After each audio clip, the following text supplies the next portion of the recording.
ត្រូវតម្រូវត្រូវដោះស្រាយវារបៀបណាបេះដូងខ្ញុំស្ទើរតែឆេះខ្ទេចពេលឃើញទឹកភ្នែកអ្នកមកកូនឡើងលើឡានក្រុងយំនឹកណាយំអាណិតមកបាចង់ជុំគ្រួសារមិនចង់ទៅណានឹកណាស់នឹកគ្រាពេលចេញពីសាលាញ៉ាំម្ហូបអាហារទឹកភ្នែកខ្ញុំស្រក់មិននឹងអស់ប្រមាណនំណោអនាគតថ្ងៃមុខយ៉ាងណាខំប្រឹងធ្វើការមុខឡើងស្លោទោះយ៉ាងណាក៏ត្រូវតែរៀនល្បែងជីវិតនេះត្រូវតែហ៊ានមានអ្នកណាដេកស៊ីឲ្យមានចង់ប្រកួតឡើងលើសាយវៀនព្រះឈរខាងលើចាំមើលកូនមិនណាញនឹងស្ទះនឹងស្ទើរកាយវិការបញ្ជាក់ទង្វើល្បែងនេះកូនសំលេងមិនសើឈានជើងចេញពីតំបន់កូនប្រមាក់គ្មានណាគេអន់ចង់លើមុខលើមាត់គ្រួសារមិនចង់ឲ្យអ្នកណាចំមន់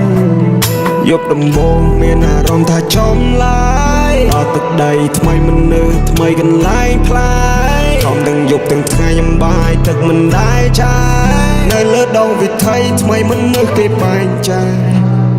កឋានៈគេបែងចែកទាំងយុទ្ធសាស្ត្រអ្នកក្ររស់បែបអ្នកក្រអ្នកមានប្រាក់រស់តាមបែបមានប្រាក់គ្មានលទ្ធភាពគុំសម្ញៃគុំហ្វាយគេហ្វាយជាមួយខ្លួនឯងជីវិតនេះយើងអ្នកតែងចង់ស្មោះត្រង់ឬចង់សំដាយ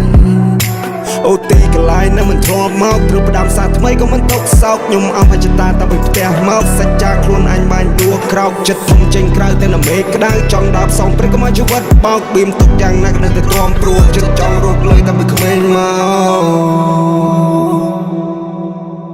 នៅផ្ទះគេមិនដូចជាផ្ទះឯងសាជីវិតពិតដូចជារឿងកំប្លែងមើលបាតជើងសិតតកៅអំបែងឃើញខ្លួនឯងដូចមិនមែនខ្លួនឯងចាំពីចាស់លោកពោលថាពិបាកមុនស្រណុកក្រោយចោះចាញ់ព្រៃវាសនាតែព្រមលេខិតបាកំណត់ចាប់ក្តីស្មៃខំទាំងយប់ទាំងថ្ងៃឯងតស៊ូទោះបីខ្ញុំដាច់ចៃទោះបីខ្ញុំដាច់បាយទោះបីខ្ញុំដាច់ស្បៀងតែទៅចាំថាខ្សែជីវិតមិនទៀងមេក៏ភ្លៀងបង្អោចោះស្រប់ពេលតែភ្នែកវាហូរស្រក់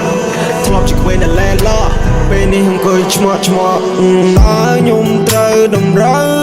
ត្រូវដោះស្រាយវារបៀបណាបេះដូងខ្ញុំស្ទើរតែឆេះខ្ទេចពេលឃើញទឹកភ្នែកអ្នកមកកូនឡើងលើឡានក្រុងយំនឹកណាយំអាណិតមកបាចង់ជុំគ្រួសារមិនចង់ទៅណា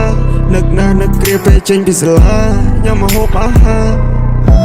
ទឹកភ្នែកខ្ញុំស្រក់មិននឹងអស់ប្រមាណនំណោអនាគតថ្ងៃមុខយ៉ាងណាខំប្រឹងធ្វើការមុខឡើងស្លោទោះយ៉ាងណាក៏ត្រូវតែរៀនល្បែងជីវិតនេះត្រូវតែហ៊ានមានអ្នកណាដេកស៊ីឲ្យមានចង់ប្រកួតឡើងលើសាយវៀនព្រះឈរខាងលើចាំមើលកូនមិនណាញនឹងស្ទះនឹងស្ទើរកាយវិការបញ្ជាក់ទង្វើល្បែងនេះកូនសំលេងមិនសើឈានជើងចេញពីតំបន់កូនប្រមាក់គ្មានណាគេអន់ចង់លើមុខលើមាត់គ្រួសារមិនចង់ឲ្យអ្នកណាចំមន់យប់ដំបូងមានអារម្មណ៍ថាចំឡាយដល់ទឹកដីថ្មីមនុស្សថ្មីកន្លែងផ្លាយខំទាំងយប់ទាំងថ្ងៃញ៉ាំបាយទឹកមិនដែរចាយនៅលើដងវិថីថ្មីមនុស្សគេបែងចែកឋានៈគេបែងចែកទាំងយុទ្ធសាស្ត្រអ្នកក្ររស់បែបអ្នកក្រអ្នកមានប្រាក់រស់តាមបែបមានប្រាក់គ្មានលទ្ធភាពគុំសម្ញៃគុំហ្វាយគេហ្វាយជាមួយខ្លួនឯងជីវិតនេះយើងអ្នកតែងចង់ស្មោះត្រង់ឬចង់សំដាយបែងចែកឋានៈគេបែងចែកទាំងយុទ្ធសាស្ត្រអ្នកក្ររស់បែបអ្នកក្រអ្នកមានប្រាក់រស់តាមបែបមានប្រាក់គ្មានលទ្ធភាពគុំសម្ញៃគុំហ្វាយគេហ្វាយជាមួយខ្លួនឯងជីវិតនេះយើងអ្នកតែងមុនស្គាល់គេត្រូវស្គាល់ខ្លួន